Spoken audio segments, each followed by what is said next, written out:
Chers amis, bonjour. Très heureuse de vous retrouver comme chaque vendredi à 11 h pour votre émission Judaï-Cannes, le journal des activités de la communauté juive de Cannes et de ses environs, sur la radio RCN 89.3 et sur la chaîne YouTube. Vous pouvez et voyez l'émission en direct comme un journal télévisé. Aujourd'hui, deux invités, Gérard Bavard, notre président de la communauté juive de Cannes, et en seconde partie, Franck Chicli, qui est le troisième adjoint à la mairie de Cannes, en charge des relations internationales et entre autres en charge de l'événementiel, dont il va nous parler de Cannes Série, qui est actuellement, qui se termine ces prochains jours à Cannes. Donc, premier invité, Gérard Bavard. Gérard Bavard, bonjour Gérard. Bonjour Carole. Gérard, vous êtes là pour nous parler, pour faire un point des fêtes de Pessah, pour nous faire un point sur les prochaines activités et événements qui vont se passer tout au long du mois d'avril et mai, et puis pour nous parler un petit peu de l'évolution du restaurant et la fréquentation de la synagogue et du centre communautaire où il se passe chaque semaine quelque chose. Oui, alors, très actif. En fait, ce sont les membres qui quand on écoute l'interview de Pessah avec le rabbin et toutes les femmes bénévoles qui participent à la communauté, elles ont été toutes unanimes en disant que le centre communautaire, c'était vraiment leur deuxième maison. Et c'était vraiment un moment très émouvant. Bon gré, mal gré, mais je pense bon gré. Effectivement, on a la chance à Cannes d'avoir réussi à constituer une équipe de bénévoles. Alors bien sûr, pour le centre, pour les activités ludiques, mais également, il faut rendre hommage à ceux qui s'occupent de la synagogue et des offices. Oui, les offices. Il faut rendre hommage aux équipes de Evra Kadisha, hommes et femmes. Il faut rendre hommage aux enseignants du Talmud Torah, à la dame qui s'occupe du GAN du mercredi. Elles sont plusieurs. Hein. Au restaurant où nous invitons... maintenant. Mais nous invitons aussi tous les mercredis, je vous le rappelle, nos jeunes amis cannois à un repas gratuit tous les mercredis midi, qu'ils aillent au Talmud Torah ou pas. Ils prennent l'habitude de se réunir, de venir déjeuner tous ensemble. L'important, c'est de réunir la communauté, les petits, les grands. Il y a une nouveauté aussi, puisque nous avons aménagé, je vous l'ai déjà dit, une salle au premier étage pour nos jeunes et ils peuvent se retrouver comme bon leur semble, que ce soit en semaine, dans la journée, le soir, le Shabbat après-midi. Ils ont un billard, un baby-foot à leur disposition, des jeux. Voilà. L'important, elles ont été unanimes pour dire que c'était leur deuxième famille. Je crois que c'est surtout la maison de la communauté. Oui. La synagogue, le centre culturel est là pour accueillir au mieux tous les membres, et j'ai bien tous les membres, proches du culte ou plus éloignés, peu importe. Tous les membres de notre communauté sont les bienvenus. On fera tout pour qu'ils restent le mieux possible au sein de notre communauté. En tout cas, si on a justement là, ça va être les vacances de Pâques, les Parisiens arrivent. Les Parisiens, oui. Et ils fréquentent énormément la communauté pendant les vacances. On a cette chance, c'est que Cannes, la communauté de Cannes, est un phare pour nos amis touristes. C'est toujours surprenant et ils nous remercient pour nos activités. Puis nous, on les remercie pour leur fidélité. Nous, on n'a qu'à prendre l'exemple de Pessah, puisque cette année, nous avons ouvert pendant tout Chol HaMoed le restaurant Grill. Oui, absolument. Il y a eu une fréquentation très très nombreuse, midi et soir, je tiens à le préciser. Bien sûr, majoritairement avec des touristes. Nos amis cannois ne sont pas restés en reste, ils nous ont rendu visite. On a essayé d'être le mieux possible et le moins cher possible pour que tout le monde puisse manger kasher le Pessah. Ça a été un gros travail. En amont, il a fallu cachériser tout le centre, la cuisine. Voilà, c'est un travail considérable. On a eu l'aide de plusieurs chômeurs. Il faut faire ce qu'il faut et on l'a fait. Et on a été récompensé par une très forte fréquentation. Quant aux offices de Pessah, là aussi, ça a été pour nous un immense plaisir d'avoir la synagogue pleine à tous les offices de Pessah. Merci mon Dieu, pourvu que ça continue, mais Cannes reste l'adresse de la Côte d'Azur. Puis c'est facilement au niveau parking et tout, on est quand même bien. Oui, sauf le Shabbat. Hein. N'oubliez pas que le parking et les jours de fête, le parking est fermé. D'accord. Donc le bilan des fêtes au niveau Pessar, il y a quelque chose à rajouter, Gérard? Non, une satisfaction de par la fréquentation importante, vraiment très importante de notre synagogue, de nos activités au centre. Voilà. Alors cette semaine, nous avons fêté Yom HaShoah qui, de par le monde et en Israël, commémore le génocide des millions de Juifs qui ont été tués.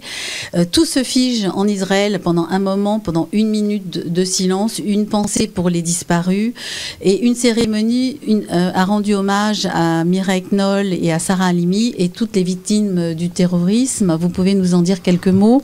Eh bien, écoutez, d'abord il y a eu ce drame de Mireille Knoll et un mouvement national autour de ce nouvel acte de barbarie, ce nouvel acte antisémite. Et notre maire, M. David Lisnard, a organisé une cérémonie très très digne en hommage à Mireille Knoll et au colonel qui a été massacré, lui, dans la région de Carcassonne. Devant le monument aux morts face à la mairie, il y avait une nombreuse assistance. Il n'y a pas eu de discours, mais un dépôt de gerbes avec une très longue minute de silence qui a été respectée par tous. Ensuite, notre maire est venu nous rendre visite de manière impromptue le Shabbat de Pessar, où devant lui j'ai exprimé un petit peu de l'horreur de la communauté juive de France, notre ressenti par rapport à cette répétition et je dirais même à cette banalisation de l'antisémitisme en France. Je dois le reconnaître, et il n'y a pas que moi qui le reconnais, puisqu'il a eu une standing ovation dans la synagogue, il a repris mes propos, mais d'une manière encore plus véhémente, encore plus fort, pour nous apporter le soutien, bien sûr, de sa personne, de la commune de Cannes, mais de son mouvement. Et je crois que, bien sûr, on se navre de ce qui se passe. Il ne faut pas accepter ce qui est en train de se passer en France, l'exclusion dans certains quartiers des Juifs qui n'ont plus le droit d'y séjourner, l'interdiction ou prendre un risque majeur en se promenant avec une kippa dans la rue. Bon, Cannes était plaisant pendant Pessar, puisque Cannes, il y avait 4 sédarim organisés dans les hôtels, ce qui fait que la ville était bien sûr occupée par les kippotes. Pendant Cannes, c'était très plaisant, la croisette était presque juive, je dirais, de par sa fréquentation. On a cette chance d'être un peu serein. On a eu, et je remercie monsieur le préfet qui a tenu ses engagements, on a eu une mise en sécurité des sites. Non seulement d'abord nos sites sont beaucoup plus adaptés aujourd'hui. Je remercie encore une nouvelle fois notre maire et le conseil municipal pour l'aménagement extraordinaire qui est fait autour de la synagogue et du centre, où il nous a fait, non seulement il a embelli l'espace, mais également il l'a sécurisé. Oui. Parce que c'est beau, et c'est sûr, voilà. On n'a pas de risque d'avoir des voitures béliers, d'avoir des attaques impromptues. C'est très bien géré, mais monsieur le préfet, lors d'une réunion, s'est engagé, comme il l'a fait auparavant pour Purim, et ce qui a été respecté, à apporter une sécurité maximale autour des synagogues. Alors je pense que ça a été fait dans toutes les synagogues du département.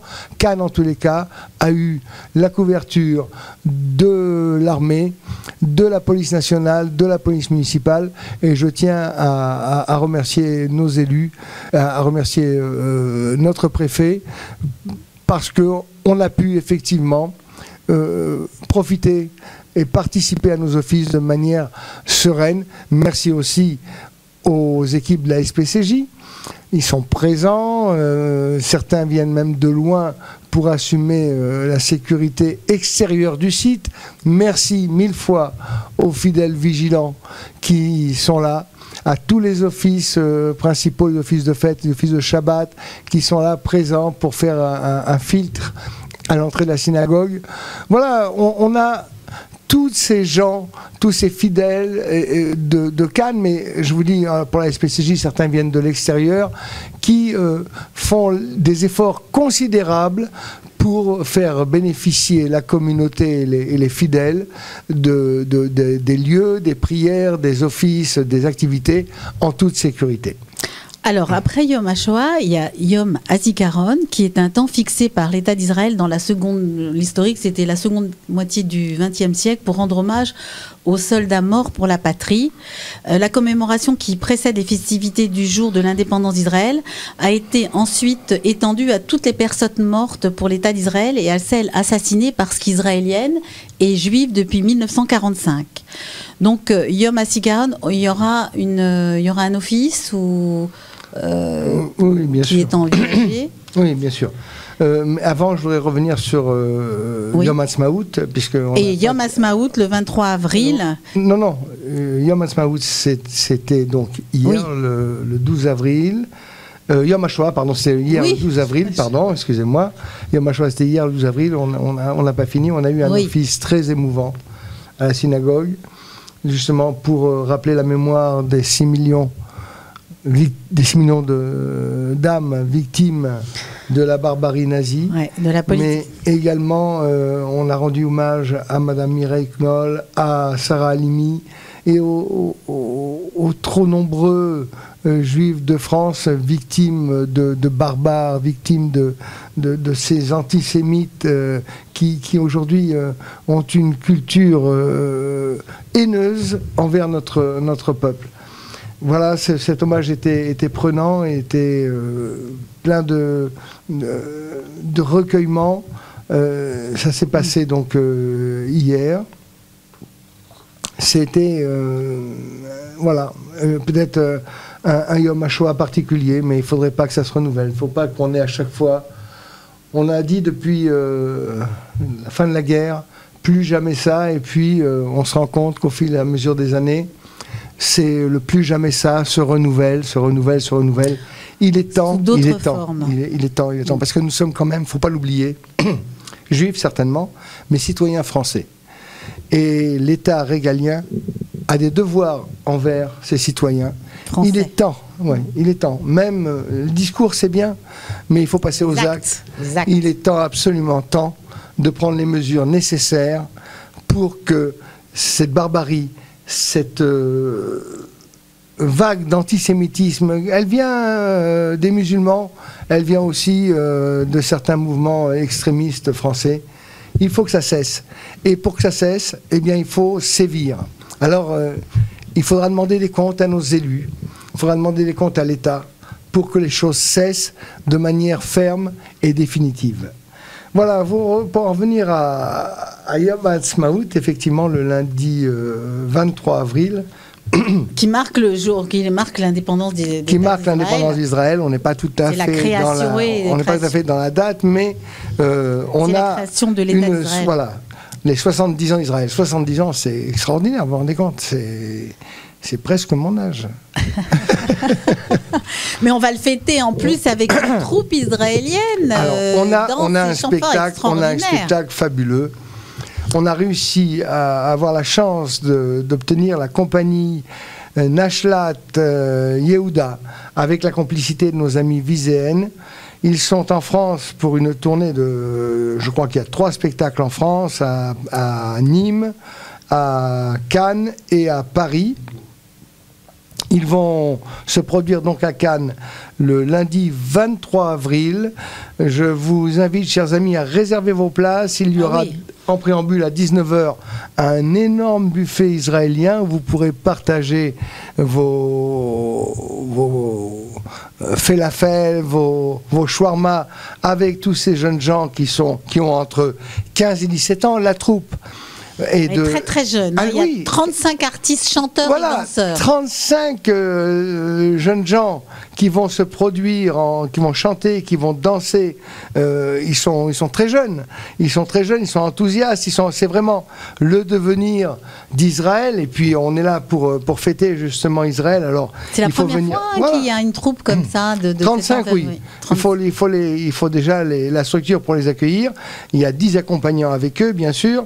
Et donc, il faut absolument réserver cette date à Cannes, le lundi 23 avril, à partir de 19h, un buffet israélien suivi à 20h30 du spectacle extraordinaire. Vous entendrez, je pense, la publicité sur les ondes de RCN d'ici, peut-être depuis hier ou avant-hier, on devrait les avoir entendus. La compagnie Nashlat Yehuda, le PAF est très raisonnable, je le cherche. 35 €. 35 €. Tout compris, c'est repas et spectacle. Alors, chers amis, d'abord, rendons honneur à Israël. Rendons honneur à la jeunesse israélienne. C'est le devenir de ce beau pays, de ce tout jeune pays, hein, même s'il a un an de plus que moi. C'est un tout jeune pays. Il faut absolument d'abord remercier nos amis viséennes qui ont fait l'effort de faire venir au plan national cette compagnie, oui. Voilà. Et puis venir se retrouver. Réservation au 04 93 38 16 54. Et surtout réserver avant le 20 avril. Hein. Après, ça sera plus possible. Donc il vous reste très important. Hein. Très peu de temps. Voilà, donc là c'est vraiment mais ça formidable. Va être l'événement du mois d'avril, hein, franchement.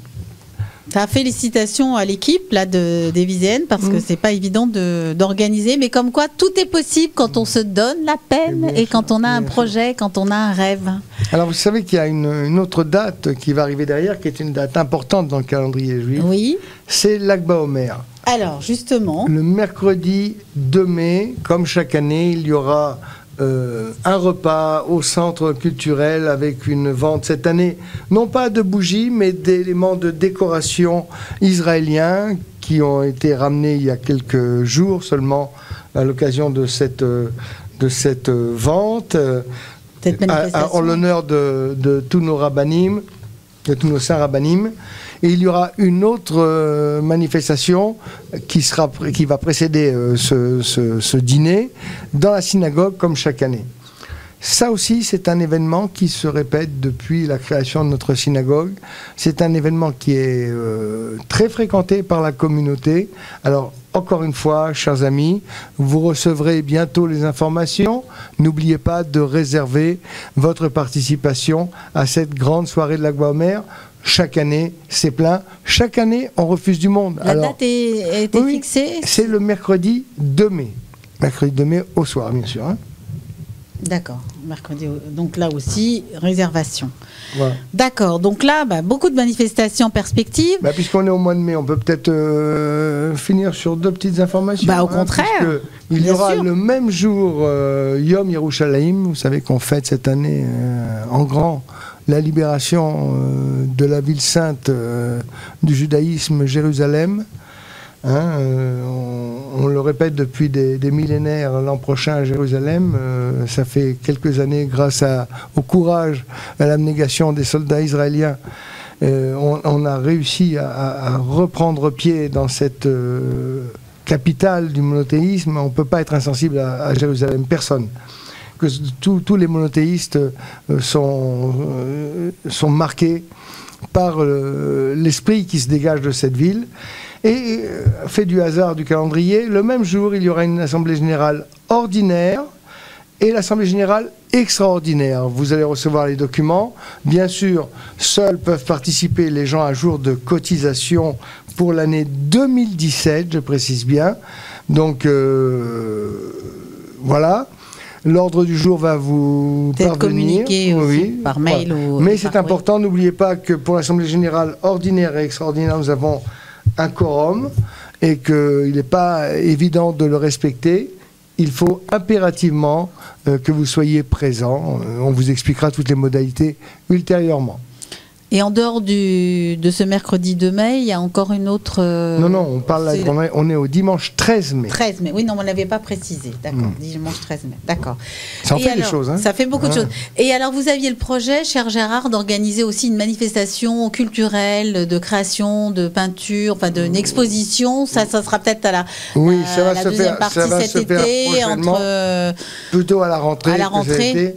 Là, on a un réalisateur qui me fait signe que nous sommes très bavards. Oui, l'émission touche à sa fin, cher Gérard. Donc écoutez, merci de toutes ces précisions concernant les prochains événements à venir dans notre centre communautaire. Donc je rappelle que, chers amis, je dis au revoir déjà à Gérard. Au revoir Carole, au revoir chers amis. Générique de fin. Donc Judaï Cannes se termine pour aujourd'hui. Donc je vous rappelle, chers amis, qu'en première partie, nous avons Gérard Bavard, président de la communauté juive de Cannes. Et en seconde partie, Franck Chicli pour nous parler de Cannes Série qui a démarré. C'est un nouveau festival qui se passe à Cannes. Donc je vous fixe un rendez-vous à vendredi prochain. Si vous souhaitez une information, noter une information importante, vous souhaitez écouter la totalité ou une partie de l'émission ou la faire partager à votre entourage, rendez-vous sur la page Facebook de Judaï Cannes ou sur le site internet du Consistoire ou sur la page YouTube. Maintenant, vous savez que, chers amis, l'émission Judaï Cannes est aussi une émission comme un journal télévisé. Donc, écoutez, à très bientôt. Je vous souhaite d'ici là Shabbat Shalom. Portez-vous bien et dites-vous que chaque jour, la vie est belle. Merci Gérard. Merci, Shabbat Shalom. Shabbat Shalom.